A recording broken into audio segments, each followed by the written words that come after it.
আসসালামু আলাইকুম। সবাইকে আমন্ত্রণ জানাচ্ছি এবি নিউজ দুপুরের সংবাদে। আপনাদের সঙ্গে আছি আমি সুমাইয়া মির্জা। টাঙ্গাইলের সখীপুরে দাঁড়িয়ে থাকা একটি বাস বোঝাই ট্রাকে মুরগিবাহী পিকআপের ধাক্কায় 4 জন নিহত হয়েছেন। মঙ্গলবার ভোর 4টার দিকে উপজেলার কালিয়া ইউনিয়নের ঘোনার চালা এলাকায় এই দুর্ঘটনা ঘটে। ভোরের নীরবতা ভেঙে মুহূর্তেই 4টি প্রাণ ঝরে যায়, শোকে ডুবে যায় 4টি পরিবার। নিহতরা হলেন জামালপুরের বকশীগঞ্জের নূর নবী, নওগাঁর পত্নীতলার রফিকুল, নেত্রকোনার কেন্দুয়ার সাগর এবং ভোলার সুমন। তারা সবাই মুরগিবাহী পিকআপে ছিলেন। সখীপুর থানার এএসআই মোহাম্মদ আল মামুন জানান, দাঁড়িয়ে থাকা বাস বোঝাই ট্রাকটিকে পিকআপটি সজোরে ধাক্কা দিলে ঘটনাস্থলে 4 জনের মৃত্যু হয়। মরদেহ থানায় আনা হয়েছে এবং নিহতদের পরিবারের সঙ্গে যোগাযোগ করা হচ্ছে। স্বজনরা এলে আইনি প্রক্রিয়া শেষে মরদেহ হস্তান্তর করা হবে।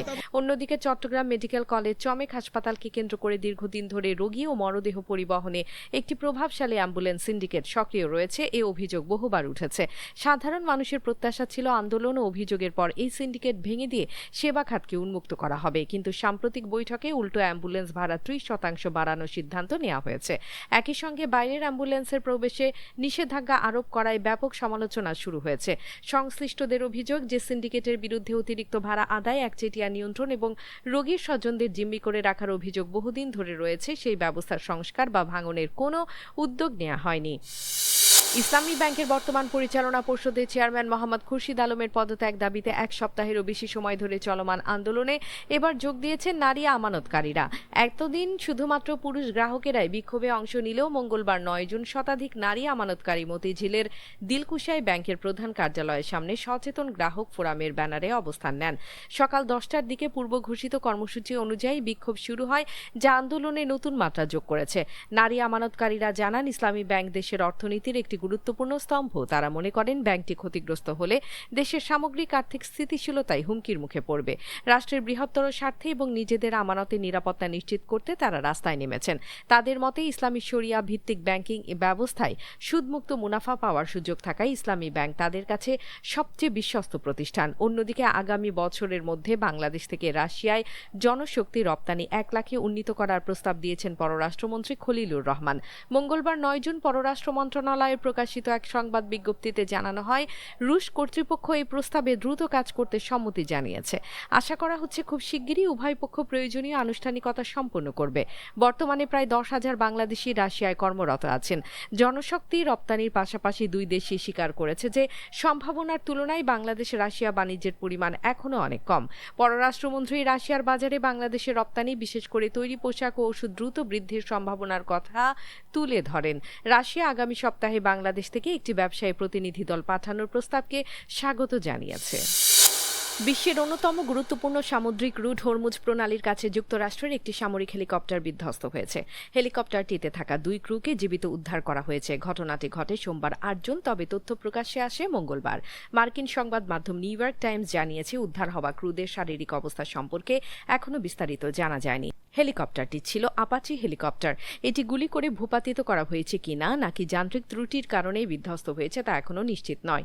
সংশ্লিষ্ট সূত্রগুলো বলছে, তদন্ত চলছে এবং সব সম্ভাবনায় খতিয়ে দেখা হচ্ছে। হোয়াইট হাউস বা যুক্তরাষ্ট্রের মধ্যপ্রাচ্য বিষয়ক সামরিক ইউনিট সেন্ট্রাল কমান্ড কেবি এখনও এ বিষয়ে মন্তব্য করেনি, ফলে ঘটনাটিকে ঘিরে নানা প্রশ্ন রয়ে গেছে। ঘটনাটি এমন সময় ঘটল যখন রোববার রাত থেকে ইসরায়েল ও ইরানের মধ্যে নতুন করে সংঘাত শুরু হয়েছে। দুই পক্ষই মিসাইল ও পাল্টা মিসাইল হামলা চালিয়েছে। এর মধ্যেই হরমুজ প্রণালীর কাছে মার্কিন হেলিকপ্টার বিধ্বস্ত হওয়ায় উত্তেজনা আরও বেড়েছে বলে মনে করছেন বিশ্লেষকরা। যুক্তরাষ্ট্রের বিশেষায়িত খাতে কাজের সুযোগ পেতে বহু বছর ধরে ব্যবহৃত হয়ে আসছে H-1B ভিসা। ন্যূনতম ব্যাচেলর বা সমমানের ডিগ্রি থাকা যোগ্য ব্যক্তিরা এই ভিসার মাধ্যমে যুক্তরাষ্ট্রে চাকরির আবেদন করতে পারেন। ভিসার মেয়াদ 3 বছর, পরে আরও 3 বছরের জন্য বাড়ানো যায়, অর্থাৎ সর্বোচ্চ 6 বছর পর্যন্ত বৈধতা থাকে। ডোনাল্ড ট্রাম্প ক্ষমতায় থাকাকালে এই ভিসার উপর $1 লাখ ফি আরোপের ঘোষণা দেন। তার দাবি ছিল, মার্কিন কোম্পানিগুলো প্রয়োজনের চেয়ে বেশি বিদেশি বিশেষজ্ঞ কর্মী আনছে, ফলে স্থানীয় নাগরিকরা চাকরির সুযোগ হারাচ্ছেন। তাই ভিসার উপর অতিরিক্ত ফি আরোপ করে বিদেশি কর্মী নিয়োগ কমানোই ছিল তার উদ্দেশ্য। কিন্তু যুক্তরাষ্ট্রের একটি ডিস্ট্রিক্ট কোর্ট এই নিয়মকে অবৈধ ঘোষণা করেছে। বিচারিক লিও সোরোকিন রায়ে বলেন, অভিবাসন নীতিতে এমন পরিবর্তন আনার এখতিয়ার প্রেসিডেন্টের নয়, এটি কেবল কংগ্রেসের ক্ষমতার মধ্যে পড়ে। তিনি আরও উল্লেখ করেন, এই ফি মূলত একটি ট্যাক্স, আর প্রেসিডেন্টের কোনো ট্যাক্স আরোপের ক্ষমতা নেই। 42 পৃষ্ঠার রায়ে বিচারক স্পষ্ট করেন, মার্কিন কোম্পানিগুলো বহু বছর ধরে বিদেশি বিশেষজ্ঞ কর্মী আনার জন্য H-1B ভিসা ব্যবহার করছে। ঘটছে। এই প্রক্রিয়ায় হঠাৎ করে অতিরিক্ত ফি আরোপ করা আইনসঙ্গত নয়। ট্রাম্পের সিদ্ধান্তের বিরুদ্ধে ডেমোক্রেটিক স্টেটগুলোর অ্যাটর্নি জেনারেলরা গত ডিসেম্বরেই আদালতে যান এবং শেষ পর্যন্ত আদালত তাদের পক্ষে রায় দেয়। যুক্তরাষ্ট্র, মেক্সিকো ও কানাডায় বিশ্বকাপ শুরু হতে আর মাত্র 3 দিন বাকি। এর মধ্যেই বড় ধাক্কা খেল আর্জেন্টিনা গ্রুপ জের প্রতিপক্ষ জর্ডান। ইনজুরিতে দল হারিয়েছে তাদের তরুণ স্ট্রাইকার ইব্রাহিম সাবরাকে। 26 সদস্যের স্কোয়াডে থাকা 2 ইউরোপ ভিত্তিক ফুটবলারের একজন ছিলেন মাত্র 20 বছর বয়সী এই ফরওয়ার্ড।